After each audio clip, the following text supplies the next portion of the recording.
although Bach doesn't do it that way. He doesn't make it that often.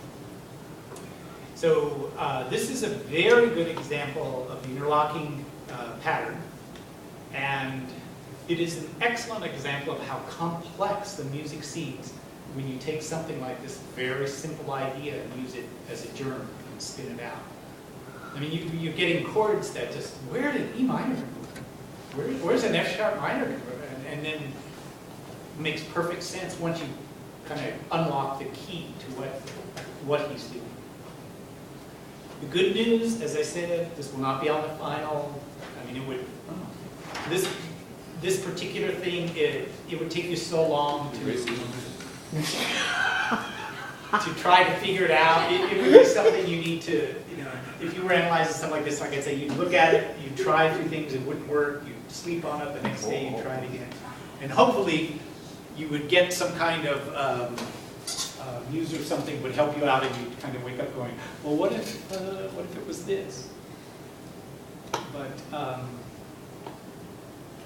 until you actually maybe want to compose something and you want to try it yourself, you'll feel almost guilty that the idea is so simple that it almost feels guilty to use a simple idea like that. But then once you overlap it or use it with something else, the resulting harmony sounds very complex to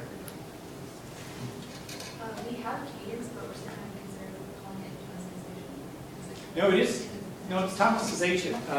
It's not a It's measure. just- Tonicization with the sound. We're tonicizing in E minor, we're tonicizing in B minor, we're tonicizing in F sharp minor. But the way we would have to write it, let's see. It's like, But the F sharp minor is also in the key of C sharp minor, so it just makes it Yeah. a half cadence, right? Or, yeah. Did you rest there though, or do you keep going? No, but I think that's the end of the phrase. Goes 1, 4, 5, back to 1. No, actually, because the C sharp minor at the beginning, that's not part of this sequence. So the actual idea starts on the third beat with the A, meaning that this idea would end.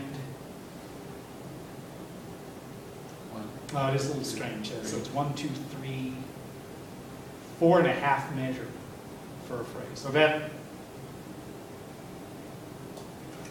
this is it's also a 4.5 measure phrase. starting That's on really odd. measure 94 too. Well, the idea started in the second half of the Oh, first did it? measure. Okay. Yeah, second. So the first half of the measure was really like a cadence from something previous. This is measure 94. So, and then the A, B7, E minor, that's where this idea begins. And the reason he has this odd phrasing, 4.5 measure, is just the nature of the fact that he overlapped everything. So you're overlapping 3 chords. So it didn't come out to 4 measures. And that's also something that would confuse the listener. Finally getting to that cadence and going, well, wait, it started with a pickup, but now it's finishing without it at the end of a measure. Cadence is dominant, seventh to tonic at the end of the measure. So that would also be very confusing. But if you were a pianist or a harpsichordist performing this at a recital, you better know what Bach was doing here, because you need to somehow bring this out, and somehow bring this out, and then somehow bring this out. And you have to try to play it in such a way that the listener is hearing these groups and the overlapping. That's quite difficult. But I mean, this would not be something a college student would play. This would be something somebody's working on a master's or a doctorate, and they would analyze this, and then they would talk to some piano teacher and say, well, how can we do that?